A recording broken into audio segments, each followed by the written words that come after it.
Good morning, everyone. I am focusing today on shadows. Our reference is the bird feeder in my backyard, and I have these beautiful cast shadows every day in the morning or the afternoon.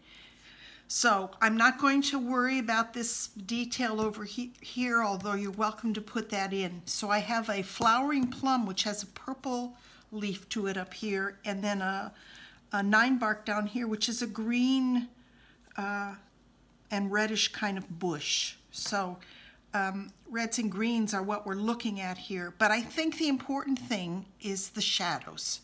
So, because they're just fabulous. And so what I thought I would do is demonstrate shadows. I've drawn it 4 different times using a piece of tracing paper that I just drew the bird feeder on, and then traced it, penciled on the back and transferred it on to 4 different times because I want to show you how color affects the mood of the painting. And we're also going to work on soft edges and some different techniques for that. And I have chosen 4 different things. So this one we're going to do in purples, and I'm going to use Moon Glow and Shadow Violet for this. In this one I'm going to use yellow because even the lightest color casts a shadow when it's on something that's a white surface. So I'm going to use Quin Gold and Rose. On this one I'm going to mix a gray, and on this one I'm going to use blue and Quin Rose. So on this one, we're going to start with the Quin Gold up here and work down to the Quin Rose. Here, we're going to start with the Quin Rose and work down to the blue. So that's how it's going to work. So let's get into this and see what happens. The first thing I'm going to do is slightly wet the paper. I don't want it soaking wet. I don't want it to get away from me. What are we going to do about those lines where the fence is, where the siding is? Don't even worry about it. Yeah.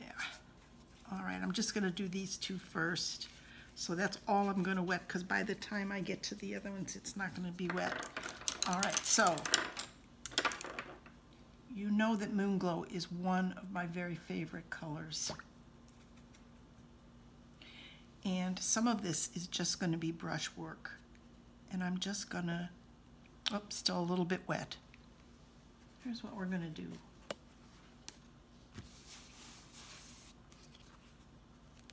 So I've taken a lot of the surface water off. I've got a little bit dark. And I'm just going to make leaf shapes, kind of coming up right over the... Don't worry about the tree being there.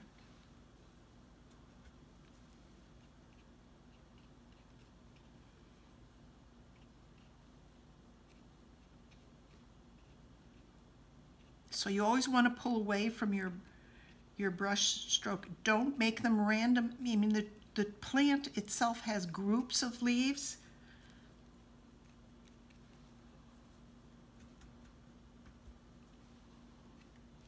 I'm looking at my palette, and the Moon Glow is separating so beautifully.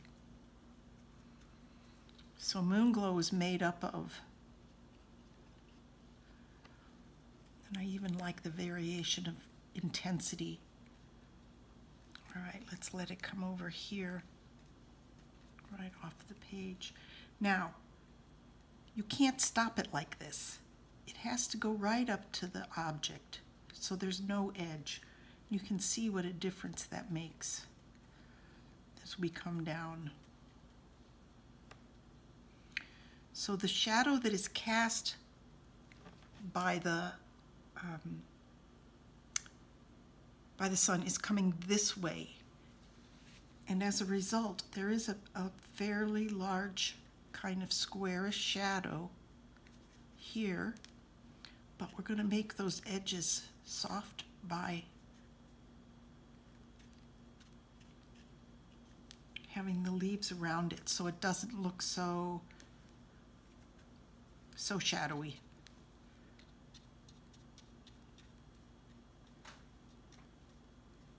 I think after the end of this I'm going to be pretty tired of painting little leafy things. So I don't mind that a bit up there.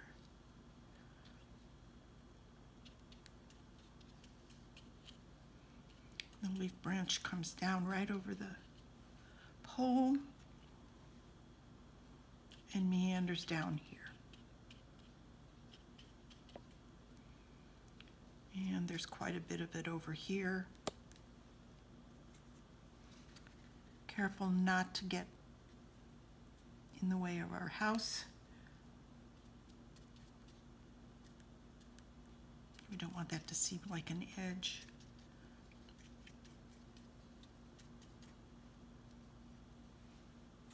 Yeah, let's get a little more up here, even though I know that the tree's going to go over that.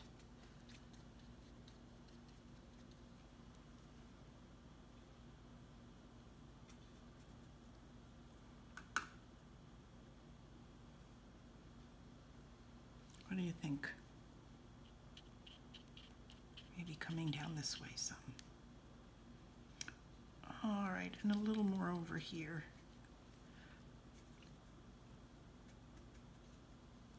So I haven't used the shadow violet. It's a gray or violet. All right, so we've got the shadow, the leaves in on that one. Let's move on to this one. And we'll come back as that one sets up, because we don't need to do any more on that. And let's start in with the Quin Gold.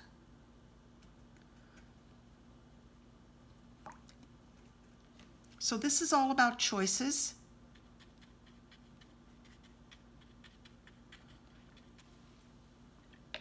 Quin Gold and Quin Rose.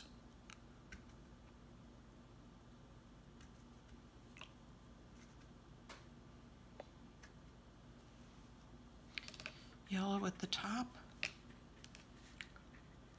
Oop. Coming down to oranger at the bottom.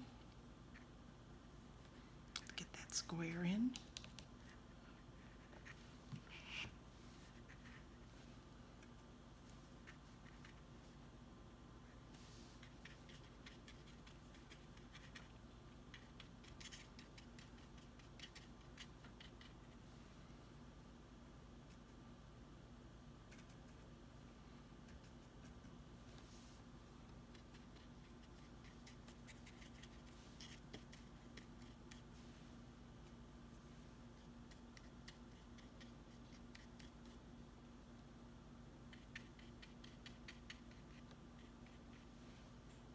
So this will also, of course, impact on the color that we use for our tree. All right, let's get a little Quin Gold, or little rook. Yeah. So that just kind of changes the value and intensity.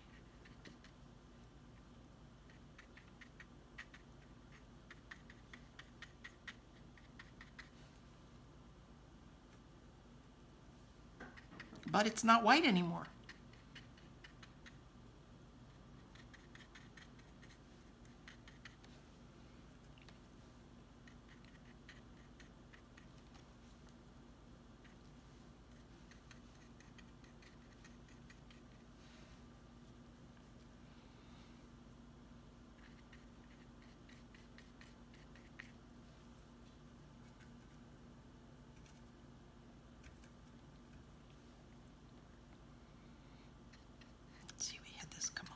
I'm trying to keep to the same composition so that we want this to come down and hit that.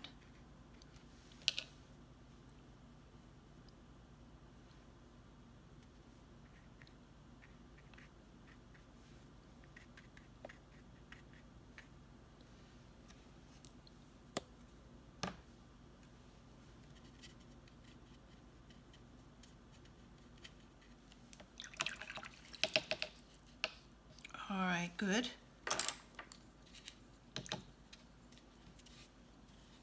This kind of reminds me of going to a fabric store or wallpaper store or anything, and they have different, you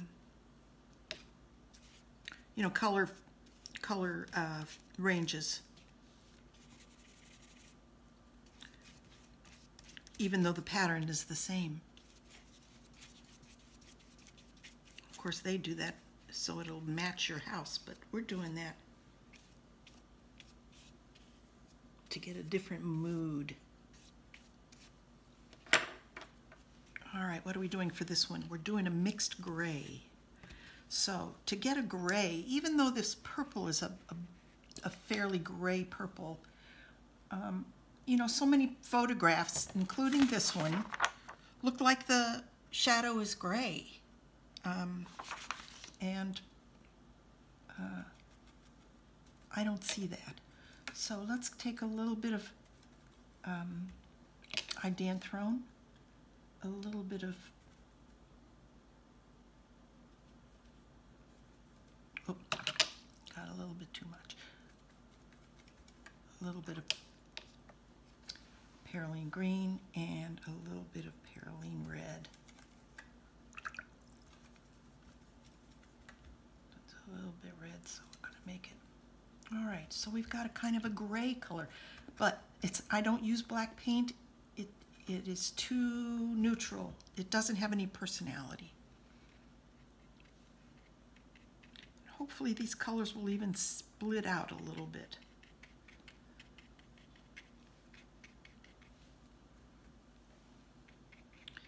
Now when we go to, oh, right now it looks very oriental, doesn't it? Like an oriental brush painting. Chinese brush painting, Japanese brush painting.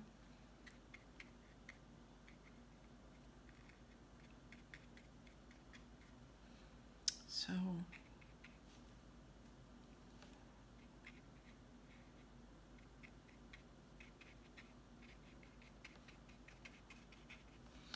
we're not gonna really see the tree. We're only gonna see some of the branches, which are gonna help our viewer know where the shadows are coming from.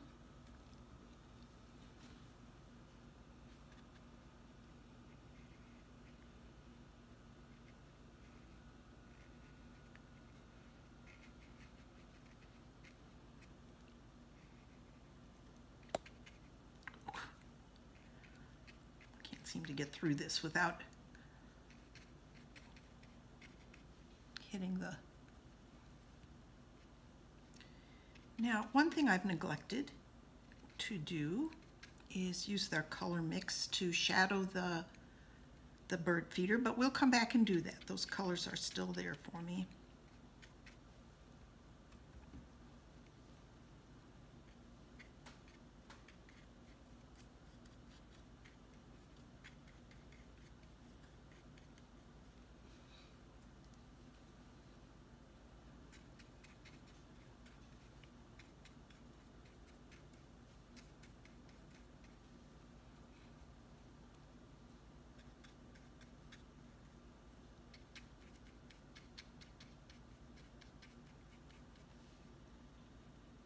Let's do it on this one.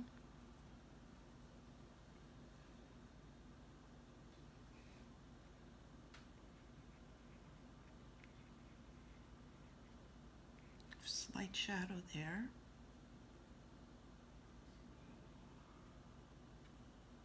I'm going to put this one in shadow as well.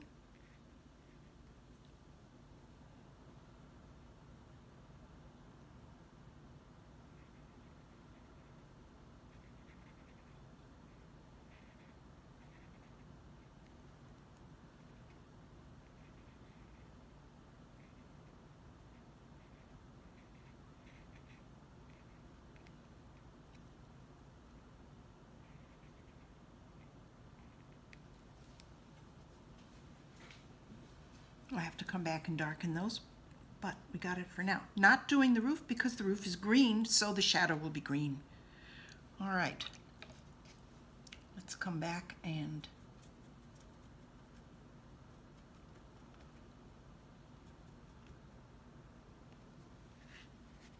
Do the same for up here.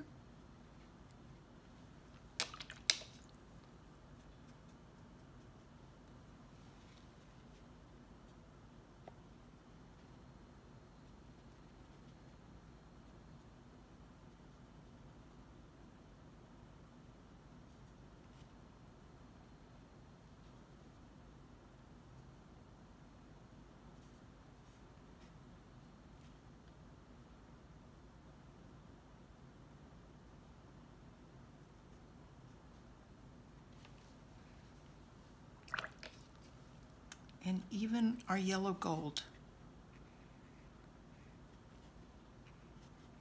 will create a shadow.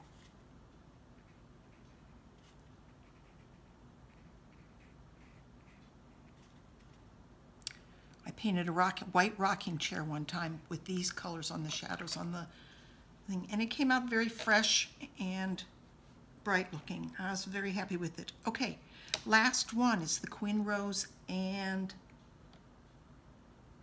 blue. Just to show you, you can just do anything as long as the value is right.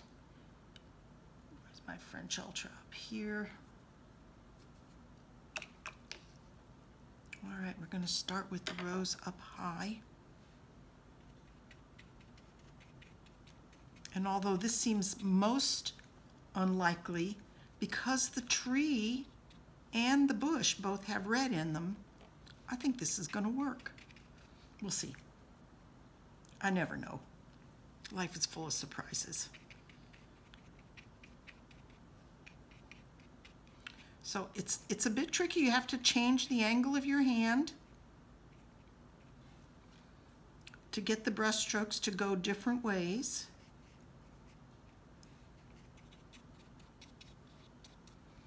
All right, let's start throwing in a little blue. Woo.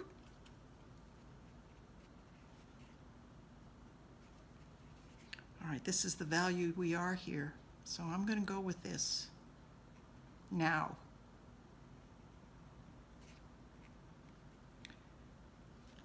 But it's pink over there, so I'm going to take that back out and go with the pink.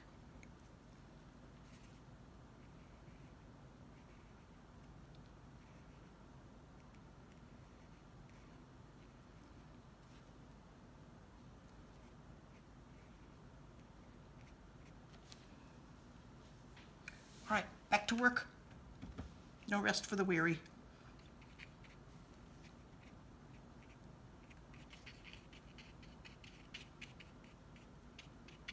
So again, this is a quarter sheet, which I have broken into. Don't want that to hit on that line. Never want things to line up. It's just not good.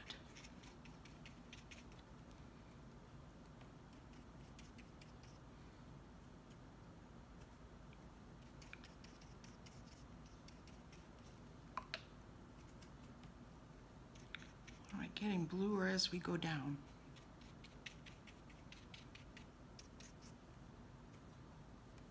We need a little more over here.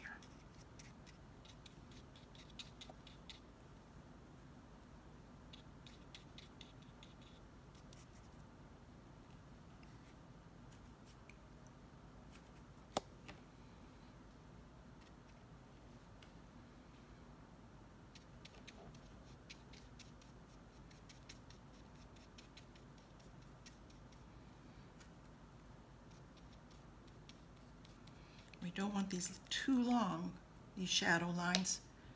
The longer the shadow line, the deeper the shadow, and they would all be the same.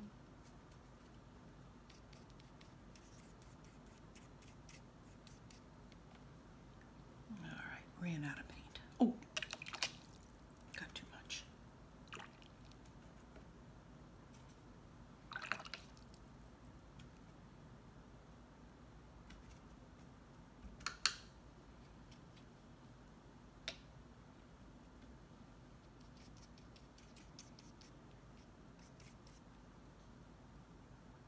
I do love me some color.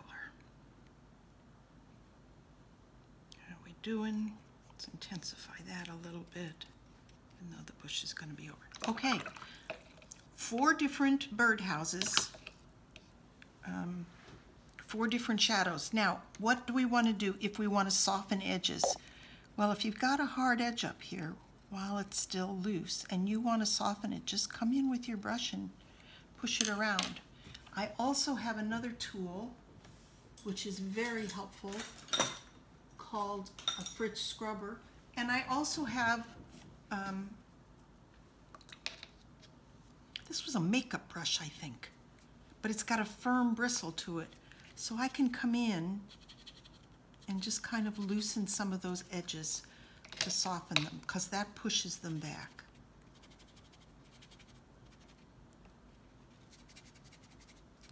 I do like the shapes on the wall, but for instance, this one's oh, sorry. I just whacked the phone. This one is very hard. Let's soften some of those up. You know, make them feel shadowy.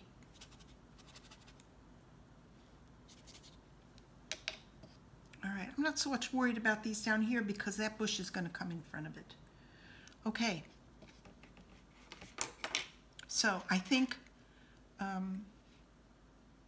the next thing to do is put in the tree, and I'm going to try, I think, some different colors with that. So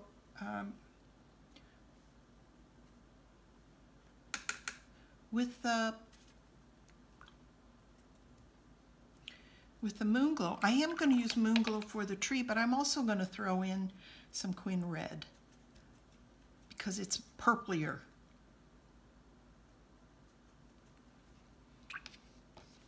All right, now this, as we look at the photo, we don't have to put in every branch, but this should be a harder looking edge than the leaves behind. As you see, these are a little bit more blurry. This pulls this in front, so hard edge moves things forward.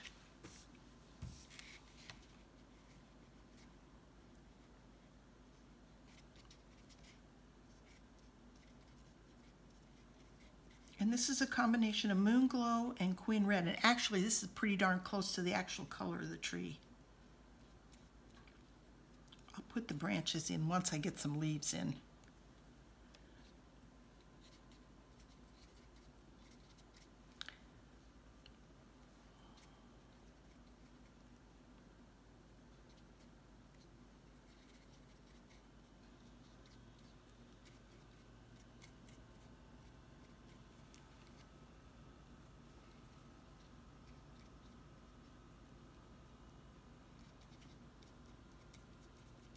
And this has larger masses of solid color.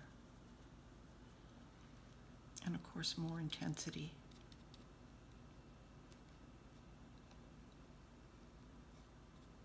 And it doesn't have to be on top of just the shadow. I mean, it can be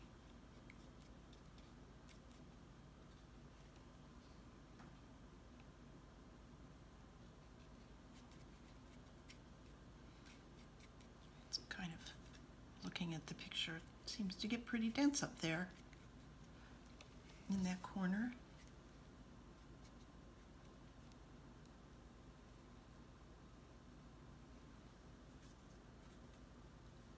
We have a branch down here.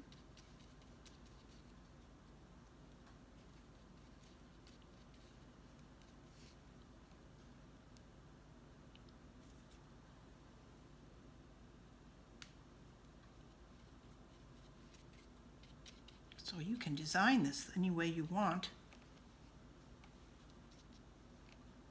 Don't worry about the floating birdhouse right now. Once we get the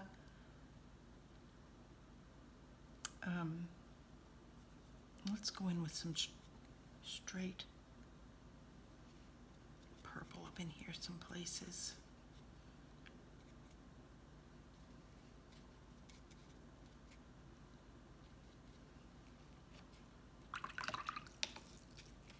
Okay, and down at the bottom we have this bush, which looks pretty green. I'm going to use a color called Cascade Green. think it's Cascade. It's either Cascade or Undersea. It's a pretty cool green. And the purple for this one.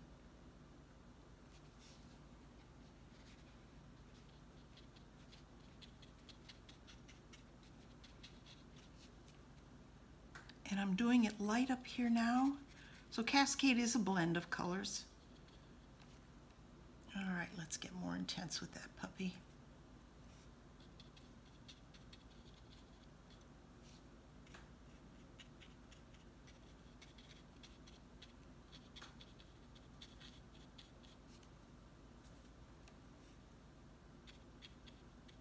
All right, it comes down into this corner quite intensely.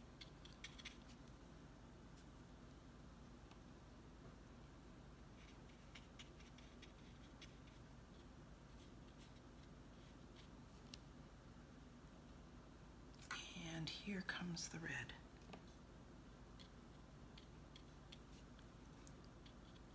Because no bush is ever one color. And here comes some purple to darken this down here.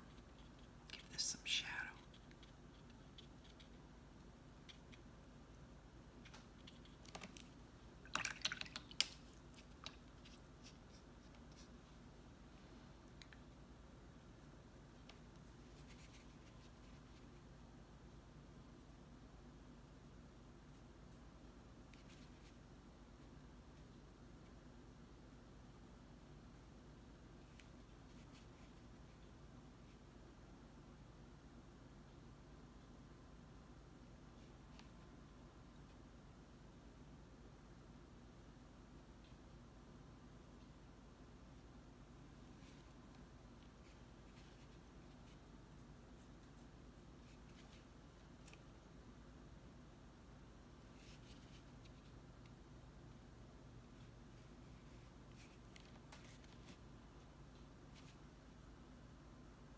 We're getting there, huh?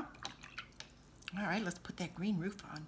And I'm going to use that same green, which is a combination of French Ultramarine and Quin Gold. It's just pre-mixed. And it's greener than the roof. But I think I want to follow with this green here. I don't want to vary from what we're doing. We'll have to let this dry, and then we can come in and put the shadows on that as well.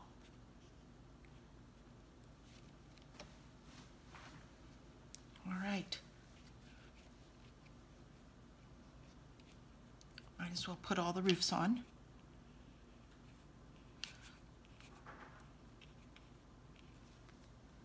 This one got dark. Let's pull it back.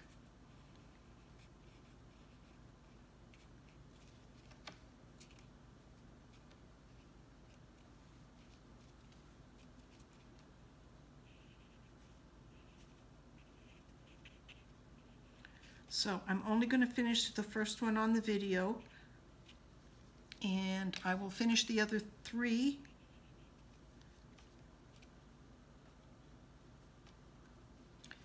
and talk about it in the lesson.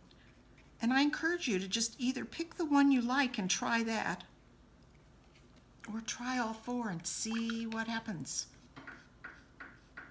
Okay.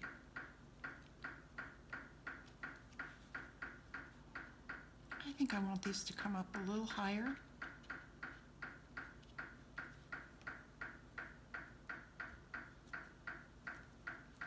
That clicking noise is my refrigerator.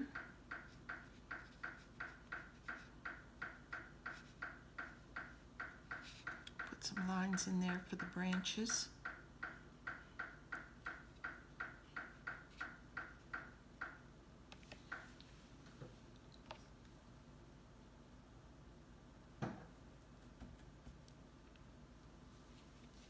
Here we'll put some branches in too.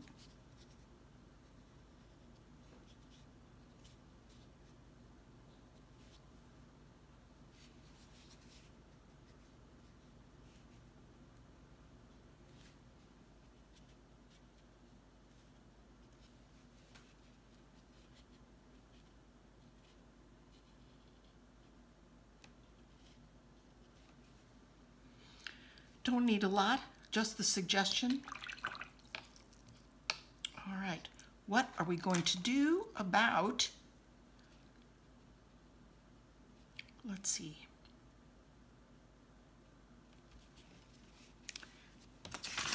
So in the photograph, this is sitting this whole side pretty hard. So the only way we have to designate this is a very simple line coming up. Darken this a little bit. Darken this now, so the shadow goes all the way around. Okay.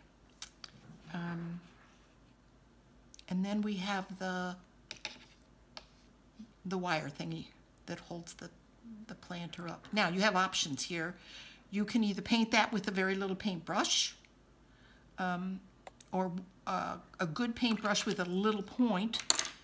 If you get too little a paintbrush, it's not going to hold enough paint for you to get through it in one stroke, and I don't think we want to stop. All right, let's see. This feels pretty dry. Let's get the ring on. We're not going for perfection. It's a watercolor.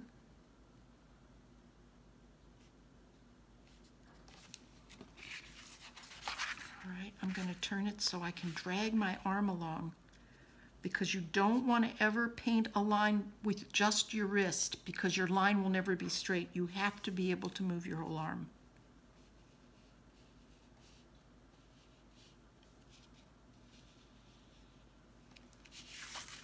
All right.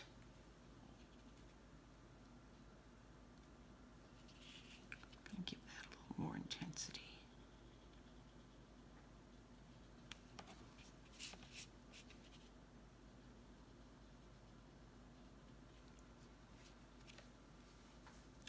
I think you get the idea, and it's going to be a lot of fun to finish this up for you. We're going to have 4 that you could use for greeting cards or whatever you would like, all about the bird feeder and the shadows. So this is good soft edge practice.